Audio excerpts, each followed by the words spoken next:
Welcome back, Washed Up Walkons fans. This is the 83rd episode of the podcast. Excuse me. And I'll tell you what, it's no secret that I am pretty excited to get on the podcast every time that we do. I've said it before, I really do enjoy just coming on here, chopping it up with the guys, having people on, having great conversations. It's always a great time. But today, I think this might be one of the more excited I've been. This episode in particular is one that I've wanted to do for quite a while because of how much history behind the scenes this guy and myself have through other people, through all of our high school careers. And it's also another opportunity for us as a podcast to step outside of the realm of football and get some other Hawks on the podcast who deserve to be recognized for the awesome shit that they did in their careers. Not everybody has a podcast to talk about how great they used to be. But we do. So we're trying to offer our platform to others to fucking remember the good times, man, because this whole growing up shit, it's not as fun as I expected it to be. Like getting to decide what you eat for lunch and what you wear and what curse words you say, like that's okay. But paying bills and shit, like I didn't know how much I hated paying a cable bill until I was on the phone cursing out somebody on DirecTV because their prices are way too expensive and it was a $400 cancellation fee. So like, you know, growing up just ain't all that shit, but we have a great podcast. And today we have probably, man, what's going to end up being a top 5 all-time guest. I guarantee this is going to be a great conversation. Nicholas Golden Baer, welcome to the podcast, bro. What's up, guys? Hey, thanks for having me. It's a lot of pressure you're putting on me. Holy shit. Oh, there's absolutely zero pressure. In fact, after that intro, I realized how truly sad what we're doing here is. We are fresh off of recording episode 82 with the one and only Macon Plev as a guest host, talking about football, talking about Hawkeyes, talking about the UFC fight. And we're you know, in this off-season format, we switched over to getting all of our shit done on Sundays so that we can be a little bit more professional, a little bit more scheduled. Mm-hmm. Now we have, like Drake said, someone on who we've wanted for a while. Nick, so excited to have you on and have a basketball perspective. Gosh, where to start? Let's start with what Drake mentioned. Lot of history, not necessarily directly, but Drake and you hail from the same part of the earth. We do. His town, listen to me. His town on their sign says Bettendorf. Welcome to the Premier City. Yep. Fuck Bettendorf. Top of the top. So now that that's out in the oxygen, I'll let you speak. Yeah, no, both from the Eastern Iowa area. I was actually born in Iowa City, but I grew up in Bettendorf, moved there in like second grade. So been there my whole life. Went through high school and everything there. Kicked Muscatine's ass a bunch of times. You know, it was all good fun, all good times. Here we go. And the worst part is he has all the bragging rights in the world. Let's talk about it. What was the closest game that Muscatine gave you guys in high school? Oh man, funny story. One of my memories about Muscatine is I remember we were playing them. It was my junior year, I think. Maybe it was my senior year. It was their senior night. And we were there playing, and we got chewed out at the end of the third quarter because we stole a ball, and one of my teammates tried to throw an off the backboard alley-oop to me, and it just didn't. It's like you can't do that on someone's senior night, you know. We got chewed out at the disrespect. Yeah, we probably should. But it would have been fine if I would have made it, but didn't go down. So that's actually incredible, man. And just the fact that Drake likes it, he's obviously the shit talker on the podcast. You probably know that. And so to get somebody in here that can really just, bring Muscatine down a level and all of that is it's really great. We're all for that. I want to, so y'all, we'll get into it, but so Nick, I want to start off 2012. Oh boy. That football team. So the story Justin Van Houten. Most people are going to have no idea what I'm talking about, but that's okay. Did he actually jump out of a moving car? I can't confirm that, but if you like that wouldn't surprise me. So Like, there's a story. So this for the podcast listeners, I don't bring this up for no reason. Justin Van Houten is the single number one scariest football player I've ever played against in my life, bar none, no level or anything. Because I was the least prepared to be up against somebody like him, because I've never met somebody that was more fucked up than me by so far. Like, he's several standard deviations to the right of me, and that is really saying something. And the word on the street around Eastern Iowa is that he was in an altercation with somebody inside a car, and they were just like talking a bunch of shit, and they said he wouldn't jump out of the car, blah blah blah. They bet him, and he jumped out of a moving car at like 30 some mile an hour. That's the word on the street. I think I heard something about that. I'm not sure if it's true or not, but like, I wouldn't doubt it though. Like, that's very quite possible. So it's one of Nick, I imagine you probably didn't hang out with a lot of people that had those qualities. No, I wasn't jumping out of cars in high school. No. You seem like more of a straight edge, one of the guys that if you were on the football team at Iowa, KF would have really, really enjoyed talking about. Here's another story that takes us back to high school. We were playing Bettendorf in passing league. Did you ever know about passing league, Nick? I heard about it, yeah. Yeah. So it was just high school 7-on-7, but it was just to try and get everybody better. And we were playing in Rock Island, which was already a sketchy place to be. And we were playing Bettendorf. And like, passing leagues, no helmets, no pads, nothing, just two-hand touch, 7-on-7. And the way Justin Van Houten got me down one time was I ran an out route from the slot, and he just, was playing outside linebacker. And I tried to cut back, and he tagged me down with a punch to the face. He just punched me in the face. It's only one way to play. So talk about your years at Bettendorf. Any memories or anything that you think kind of, shaped you and led you to your time in Iowa City? What are some of the better times in high school, and how did Nick Baer become a guy that the Iowa basketball team found?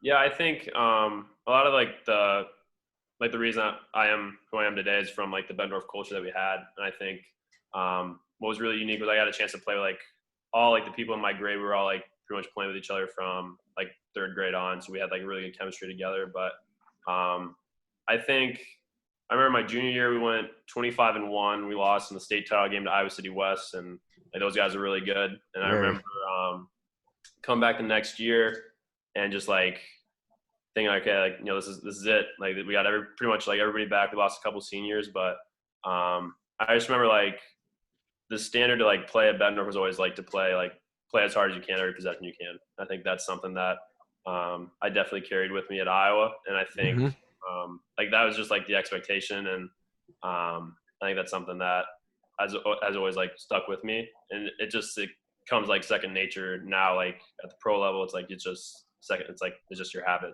and I think just being in Bettendorf, like they helped me build like really good habits, and therefore like being able to like have some success at Iowa. What was the process of you becoming a Hawkeye? What did that look like? When did that begin in your high school? Yeah. So my senior year, I had like hardly any interest at all. I had like some interest from Wayne State, out in Nebraska, and pretty much Duke. I know. So, but it pretty much really picked up after my senior year. I had an opportunity. I had one scholarship offer to Northwest Missouri State, which is a Division II school, Division II powerhouse. They've won like 2 or 3 national championships in a row. And then I could have walked on at Drake, UNI, or Iowa. I just grew up an Iowa fan. I grew up like huge Iowa Hawkeye fan. Wasn't really interested in Drake that much, mainly because they were going to make a private tuition. And I wasn't interested in that. And then, I mean, if you got to pick between Iowa City or Cedar Falls, that's a pretty clear choice. So sounds like the easiest decision of all time. yeah, I mean, and I just had a chance to sit down with because Coach McCaffrey, he saw me play in Des Moines. I was playing against Connor actually in the state semifinal. We lost. Yeah. Connor actually iced the game. He made 2 free throws to put him up 4 with like 3 seconds or something. So he's given me a whole lot of shit about that. But no, I mean, it's just interesting how like shit happens. But so he saw me play there. I had 22 and 12 that game, and then he had me come to campus for like an unofficial and offered me a walk-on spot. And I remember like walking out of that with my mom was there and shit, and I was just like, yeah, I'm not turning this down. So I think I called him like 2 days later. I was like, yeah, let's do it. So yeah, awesome. Your story sounds like you could be the 4th host of this podcast right now. Yeah. Yeah. Like legit. Gosh, I mean, it's almost crazy the parallels outside of the major difference of just the sport being something else. How many jumpers did you put up between your junior and senior year? Because your senior year, you were an absolute sniper. I was screaming for people to throw you the ball. Yeah, that would be interesting. What does, before you were ever in college, what did your workouts look like? How much time were you putting in an off season, in like a high school off season? What did that look like? Our high school did like a good job of like making sure we had like scheduled workouts every day. But so they were always it was always interesting because like we had a bunch of football players too, so we had to go like before the football lifting at like 7:30. So we had like our workouts like 6 a.m. So like make sure like we could like accommodate the football players. So we'd like always have that. But then like the thing that I always like appreciated is like my mom's the principal at Bednar High School. Okay.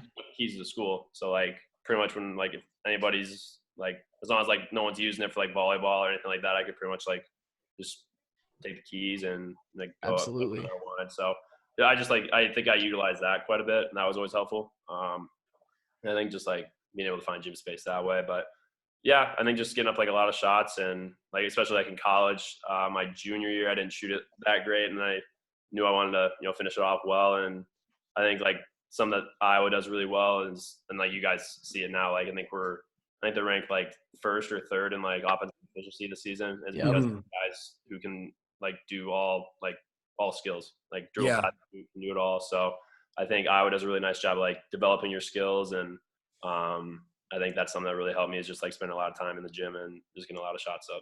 Yeah. So we know what it's like to be like walk on a football team. There's like 105 guys, but obviously there's a lot of spots to compete for. As a walk on a basketball team, like there's only 5 guys on the court at any given time. So like you don't hear about a whole lot of walk on stories in basketball like you do in football. Can you talk a little bit about that? Like what the process was like for you to get some recognition, get some court time, and eventually be the guy senior year? Yeah, I think I remember a funny story. It's like my first like 2 weeks on campus. We had like not 2 weeks, like 2 weeks of practice. We had like one of those like closed door scrimmages that like no one's supposed to know about, but of course everybody knows what's going on. Right. So we went to like Creighton, and I remember with Aaron White at the time, who's like senior and like senior leader and everything. Yep. And like they gave us our scouting reports, and I'm just assuming like we're supposed to like look it over and like know it or whatever. And we go down to breakfast the next morning, and unbeknownst to me, we have a quiz. So we get quizzed about it, and I look at like because one of our coaches like, okay, like yeah, time for a quiz, and I'm thinking like, oh, he's just like pulling my leg. I look over at Whitey, and he has like the biggest smirk on his face because he didn't tell. They didn't tell any of the freshmen. They set your ass up. What an asshole! I know. So like, I was like, wow, like really? So I ended up getting the question like half right, but ever since then I've been like, all right, like that was the last question I missed. Like the rest of it. Smart man. I know. So I was like, all right, that's how it is. But no, I think something I always appreciate was just like Coach McCaffrey always like.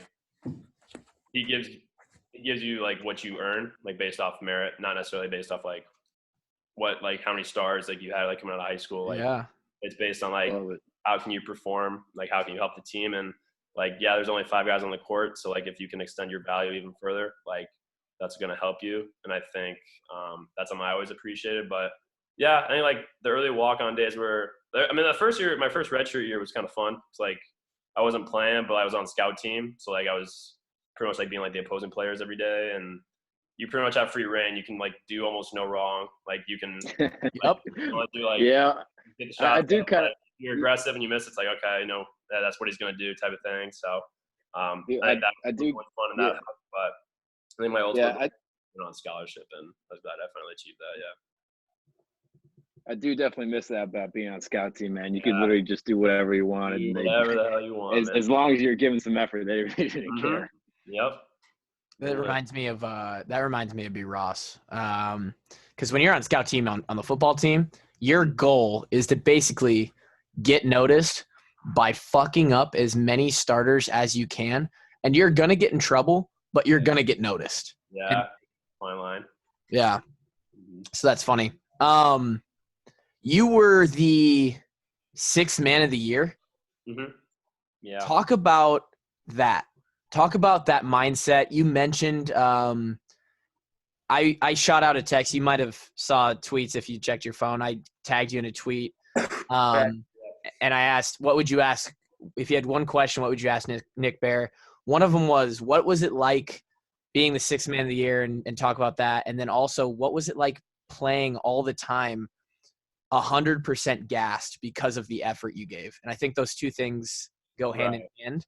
Yeah, I think when I started, like, my first year, something I always like thought to myself was like, what is something that I can do that like no one else can bring? Like, what is something like to separate myself to try to get like on the court? And I think for me that was definitely like bringing energy and like playing like as hard as I could, as long as I could. And like I understood, like I knew going in like, okay, I'm not going to be playing like 30 plus minutes. I'm probably going to be playing anywhere from like 15 to 20. So as long like just play balls to the wall like while we're out there, and then like that's how you'll be effective type of thing. And I think that carried over in like my 6th man of the year, just also because like I knew that was the year we had like Peter Jock, we had Tyler Cook and Jordan Bohannon. We had like these studs up and coming, and we had Peter Jock, who's like an all conference player, like led the league in scoring. So like I understood that I didn't need to go out and get like 15, 20. Like I needed to like be really good at my role, which was like playing with high energy and helping affect winning. And I think like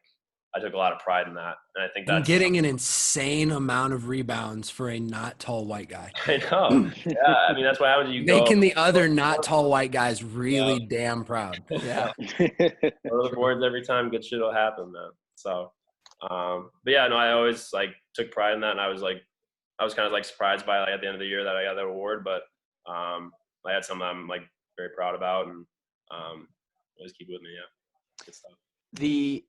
So one of the questions that I got was for you was, did you have any welcome to the Big Ten moments, either good or bad, like, oh shit, I don't know if I'm prepared for this, or like an oh shit moment you walked into an opposing environment where you're like, damn, like I'm really a part of this. Anything come to mind for that? Yeah, well, not Big Ten. I remember my redshirt year, I remember playing, we went to North Carolina. We played there, and I was kind of like, oh fuck, I don't know if I'm ready. Like, like I'm out right now. It's like, this is not okay. It's okay, like not to be ready for this. But then I remember we played my redshirt freshman year when I was playing. We beat Michigan State at home. They were ranked number 1. Yeah. I remember playing that and thinking like, because I played pretty well that game, and like we won. We beat number 1 team on like our home floor. It's like, I can do this. Like I can play here. Like I can like be here. And I think that gave me like some confidence going. And I mean, that team was sick. The team was like so much fun to be around. So being with like that group of guys was fun. And then just kind of like just rolling from there, I think gave me a lot of confidence. Yeah. But I mean, anytime you play Michigan State, like you're going to end up on your ass. You're going to end up with bruises the next day. Like this is how those guys. And anybody like favorite moment or favorite person you ever guarded, or favorite anything like that, a specific memory that comes to? Yeah, I think we beat Purdue at home, and I blocked Isaac Haas at the rim. Yeah. I would like go get the 7-footer. Let's go get it. You felt pretty good about yourself? I did, yeah. I was on a little bit of a high after that. Just like, I mean, anytime you go a challenge like a 7-footer, odds are you're probably gonna get dunked on, but like 1 or 2 times you don't, or maybe you foul them, they make them earn at the line. But I think I remember that moment being like, oh, that was kind of cool. That was how tall are you? So go run with that. That was fun. How tall are you? I'm 6'7" when I stand up straight, and when I run. And he stands up straight. Yeah, I know. Slouch. That's all right. Good for you. I would take a couple of those. So I'm 5'10". Yeah, there you go. The other two in this podcast are normal sized humans, but I'm kind of on the shorter side. What is normal size? What do you consider normal size? I would say like 6'1", but Yeah. that's kind of from the world we come from. That's probably a little big. The average male is like 5'8" in the world. It's like 5'9" in the United States or something like that. Yeah. So, you know what's funny is as just a personal memory real quick, going back to football, we were 4 years into playing, and I had a welcome to big time football moment 4 years in, 3 years in starting when we played Florida in the Outback Bowl. That returner, he gained ground so quick on me straight up the field that I was like, oh, we're not supposed to be on the same field together. Yeah, That's what this is. That brought a memory back. Funny question real quick.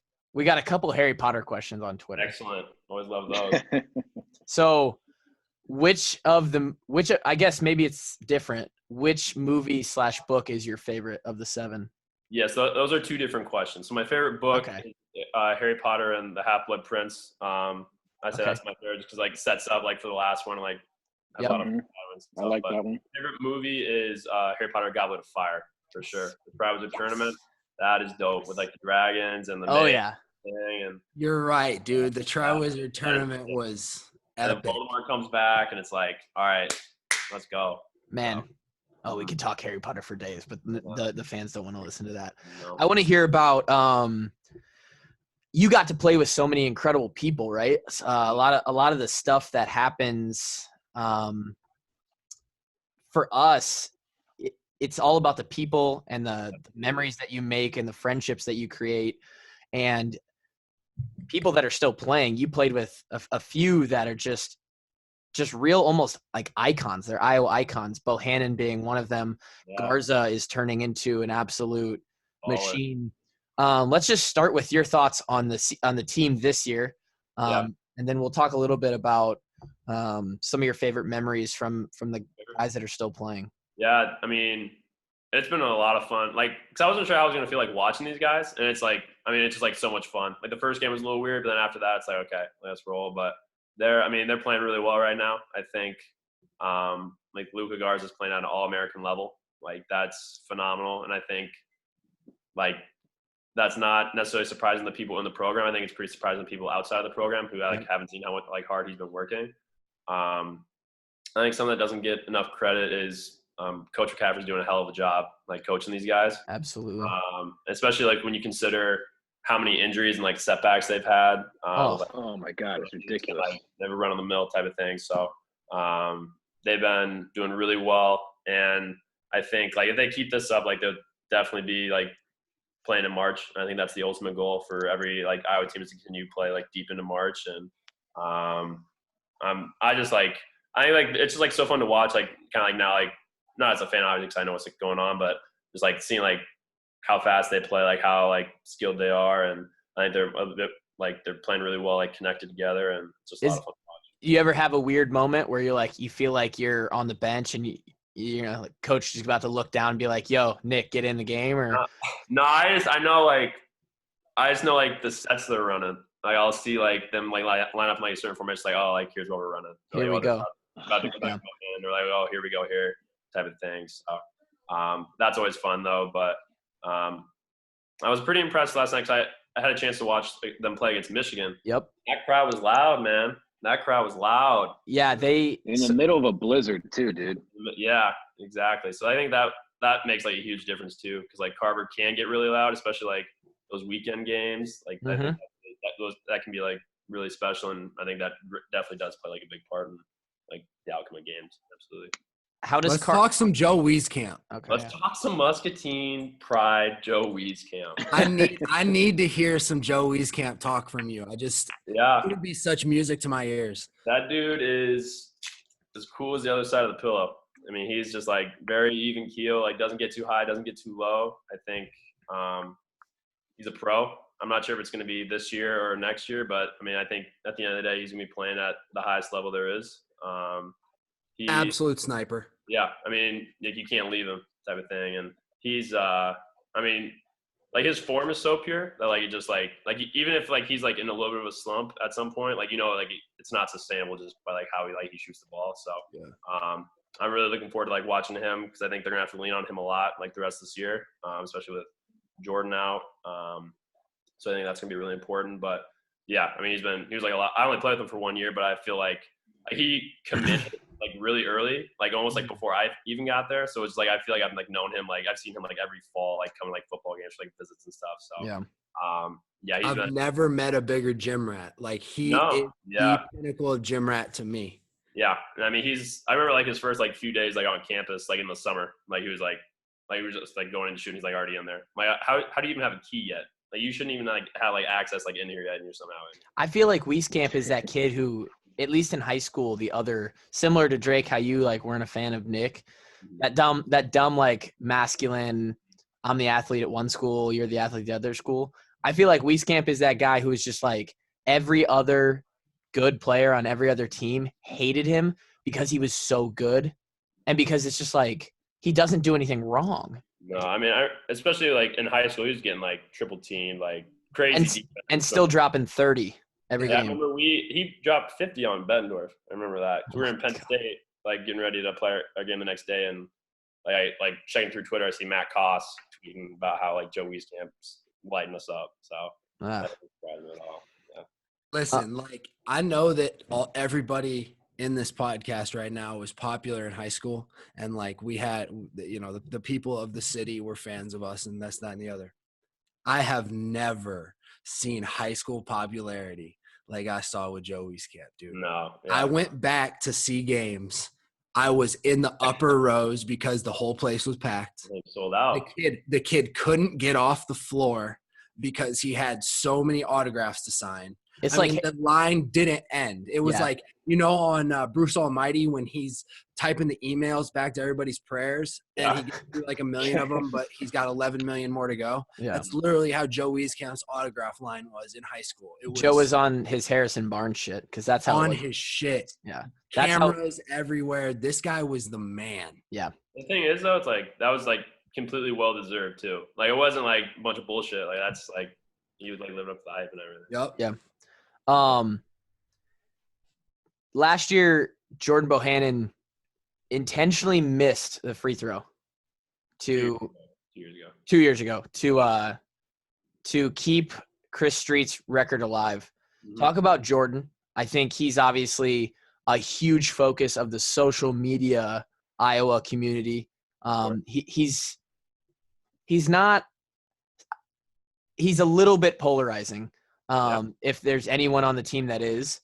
Talk about what it was like being a teammate of Jordan's, what you thought of the missed free throw, what you thought of him leaving the shoes on Iowa State's court this year. Yeah.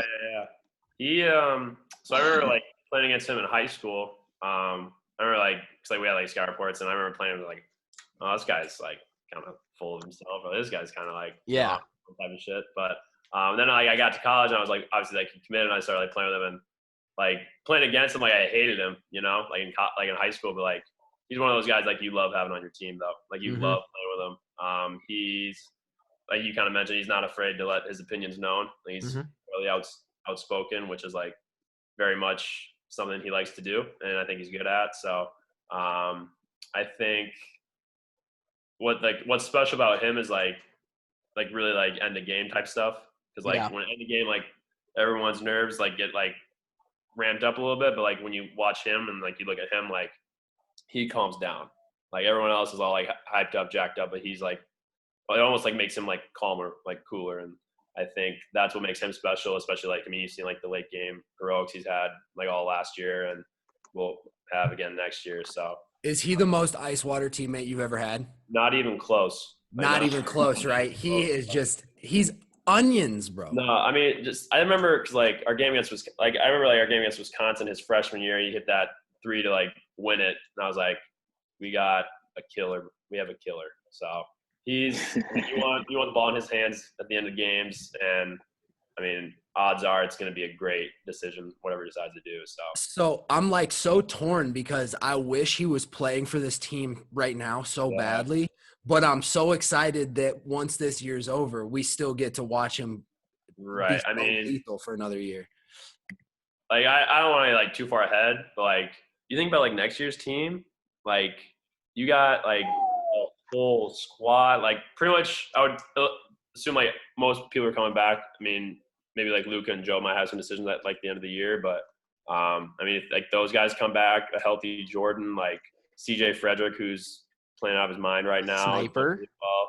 I mean, Ryan Creener's going to graduate, but I mean, that's a really strong core. Jack Nungy's going to come back, so I think Yeah. It's exciting, dude. It's really exciting, the prospect. I'm just hoping that those guys don't play too good and they don't get paid this year. Hey, If I had to take a guess, Joe's coming back. yeah. I would, just knowing who Joe is as a person, I think he's coming back. That's with no insider knowledge at all. That's just knowing him, his family, how much focus his family puts on education and everything. I would have a hard time seeing him leave after 2. I think Luka's the one with the hard decision. I mean, yeah, right now he's averaging like I did like some research and like I don't think because I forget what he's averaging. He's averaging something insane, like 23 and 11 or so, like 24 and 11 right now or something. Yeah. And I was like doing a little bit of research, and there's never been a player in a Power 5 school who's averaged 20 plus and 10 plus that didn't go in the first round. Wow. So, like, Jesus. crazy, He's gone. So, like, He's gone.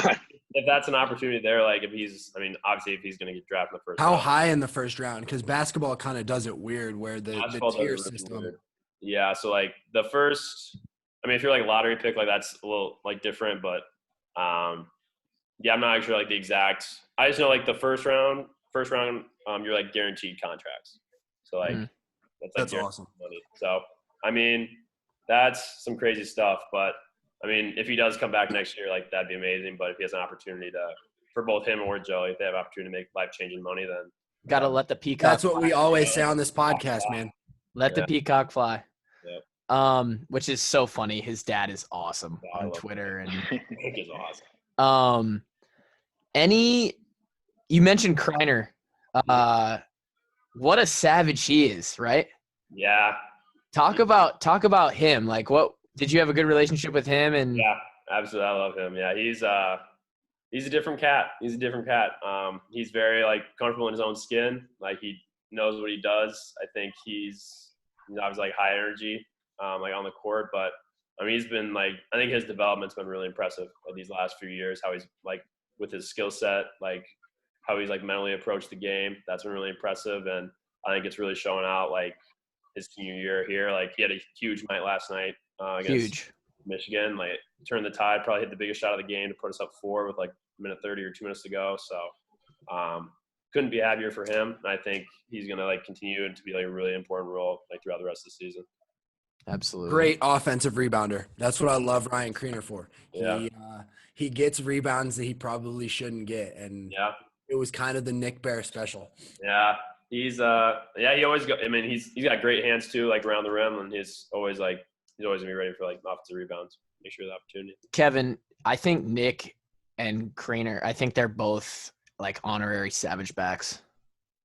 You know what? If we could come up with a Savage back title or definition for basketball, that would definitely fit their mold. That's Savage 6. 100%. So a Savage back, Nick, is a term that was kind of created by guys who did not start at a position. There's actually some criteria. You were a walk-on white kid who didn't start at a real position, but you played all 4 phases: punt return, kick return. Wow. And so it was named the SB instead of like a DB or an RB. You were an SB. You could call him the Savage 6 instead of Savage back because he's a 6th man. Yeah. New terms up here. New terms. Any fun or memorable Fran McCaffrey stories? Oh, hell yeah! How much time? Oh, man. Yeah, I love him. He's I think sometimes like I mean for about like 90% of the time like he talks to you, he like uses like this voice like very like calm, like very like direct. Like I was like this sometimes when like he does like like get animated or whatever, like that'll happen. But I think I remember one of the things I always remember about Coach, he always told us like we had like I think it was like early on in my career we had like a couple like bad practices, and he's like kind of like guys getting their own heads or like there's like egos going on, blah blah blah. And he's like, guys, like everybody's got problems here. Like everyone's got something like they're going through, but like here's the reality. 50% of the people outside of this room don't care, and the other 50% are glad you have them. So like, just like if you got something, like talk to us in here, because like people in this program care about you, but like don't like think like people necessarily like outside the program are necessarily like looking for like your best interest type of thing. It's a hell of a quote. Yeah, I love that. That's always something that's like stuck with me. Like everyone's got shit going on, you know. But so What do you miss most now that you're out and away from Iowa City? We'll get to what you're doing now and what the future for Nick Baer is, but what's the thing you miss most? You know, I miss – so what was really cool about last season was my brother was on the team. So my brother was on the team, and I think, like, that's something I miss a lot, like getting a chance to, like, see him every day and just, like, being teammates with him. That was something that was really special. I miss – How special was your whole senior year in general? Yeah, I think senior year was special because the year we had before was dog shit, and it wasn't very good. And it was, like – that was probably one of, like, the lower, like, parts of like my career, was like understand like coming back off that and knowing I didn't want to go out that way. And a lot of great teams are bounce back teams off of that bounce back teams, because it hurts for a long time. Yeah, so that was a long summer, like just like sitting with that, and I knew like being the only senior, like I knew like there was a lot of like responsibility to like help lead the team, and I think I was really like happy with how like my year ended, like going out on like a good note, making the tournament, winning a game, and coming within, you know, couple plays away from being in the Sweet 16. So close, dude. That was heartbreaking. Heartbreaking. I don't gotta tell you, but I know, but it was just, that game was nuts. Just like being down 25 and then coming all the way back. And, it was nuts watching it. It was fucking bananas, dude. I know. I've like rewatched like a few times. Like there's just like a couple plays. Like, oh, we had this one back, but that one back. But I mean, I'm just proud as hell that we fought all the way back. So hell yeah. But yeah, so senior year, that was special. But yeah, about Iowa City, I miss Dandelion for sure. I go back and get some pancakes there. I miss that, but I mean, I miss like the people most. I mean, for sure. Do you miss cooking breakfast for Bohannon? What's up? Yeah, go to. That's it. You miss. Yeah, I've seen. I saw that you were always cooking breakfast for Jordan. He always posted. Oh, yeah. I don't even know how that started, but like, yeah, I think I told him because like he like didn't eat breakfast for like the longest time. I was like, dude, you got to eat breakfast, bro. Like, you have to eat breakfast. Wow. So then I started, like tagging him and stuff, and he got annoyed with it. And then he started working on his own craft, and yeah. So back and forth we go. That's hilarious. Neither of us better than Dandelion. So. Are you a big gamer? You play Fortnite with Jordan? No, I'm not. I play FIFA, but no, those guys. I'm like so far behind. Like if I like just started now, it'd be like, yeah, you're like trash. You're the old guy now. Exactly. So. Yep. So now talk about your time in Iowa City ends and bring us from that point to right now, what has transpired in the life of Nick Baer. Yeah. So, finished up at Iowa, and then right now I'm in Toronto. So I'm with Raptors 905, which is the Toronto Raptors G League affiliate. And I started up here in October. So, and I like it up here a lot. It's been a great experience so far. And just like having a chance to play professionally, I think it's always like a goal of mine. It's always been a dream of mine. So, not quite washed up yet, but still got a ways to go. It's been good though. I think it's a good place for me to like start my career up here, and then hopefully continue my career for as long as I can play and as long as I can, and then figure out the whole adulting thing later. But dude, hold off on it. Hell yeah. Play as long as you can, and when you think you may not want to play anymore, just play a little bit longer just to make sure of it. Because once this shit is gone, dude, you sometimes wake up from a dream and you're like, wow, I wish I could have just fucking finished that one, because you want to do it again so bad. 100%, dude. Don't never graduate. Stay in school. Stay in school forever. Never be washed up. You're always a washed up walk-on from the University of Iowa. That's true. That's always over, and that's kind of what this podcast is all about. You were a smart guy, Nick. Yeah. Yeah, in school. Pretty good. Because I graduated with like 2.8. Yeah, I had communications major, history minor, leadership certificate, and then I have 1 semester left of grad school for sports and recreation management. So, Okay. yep. So when the real life does hit and Yeah. and the Nick Baer jumper just isn't what it used to be anymore, Yep.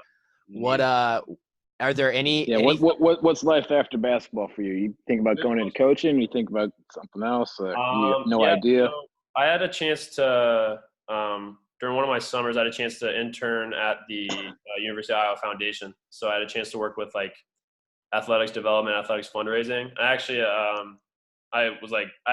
was an intern. The other intern was Ike Butker. So I had a chance to work with him. One of the questions on Twitter was, who is the best intern co-worker? Yeah, exactly. So yeah, he was a lot of fun. But I think getting a chance to like see what they do, that was really cool. Not sure if I want to do it necessarily for our athletics, but I think like fundraising in general for like a cause I really care about, that'd be something that I'd be interested in. Cool. So at whatever level that might be or whatever organization, but I think like getting a chance to see how like to interact with people and build relationships and then like working towards like a good cause, I think that's something that's worthwhile. Are you sure you don't want to sell medical devices? Hey, I'm not going to rule it out. You want to live in the desert? Yeah. Want to live in the desert? Drake's got like 6 extra bedrooms at his house. I've only got 2. Well, no, I've only got 1. My mom occupies 1. I would never give up my mom's room. But yeah, I do have 1. Okay. Well, then now I'll keep that in mind. Jesus. Well, Nick, we are so happy that we were able to finally get you on. I know a lot of people wanted this to happen a lot sooner than it did. We are horrible at the whole podcasting thing, so we're far behind on most of the guests that we're trying to get on here eventually. But I think the fans are really going to enjoy this one. I know we caught you right after like a travel day. What do you have going on right now? Yeah, so we played in Canton, Ohio last night, and we were supposed to drive back right after the game, but there was like a big snowstorm in the Northeast, so we stayed the night, and then we got on the bus at 6:30 this morning. Got back at about 12:30, so about a 6-hour bus ride. So I'm just gonna hang out, watch some NFL football today. Yeah, who you got? Who you got in these games? I'm rooting for the Packers and the Chiefs. I want to see Rodgers, Mahomes. I think that's something like a State Farm guy. Well, yeah, State Farm guy. I think that's something that'd just be like most entertaining. But I mean, if the 49ers win, I'd be fine with that too. Just like I would love to watch George Kittle. I'd love to see that in the Super Bowl. Oh yeah, absolute savage. Bang bang. Yeah, and I guess and Monty Hooker's on the Titans. Shit. So we got guys all over the place. So all over the place. So there you go. Can't lose.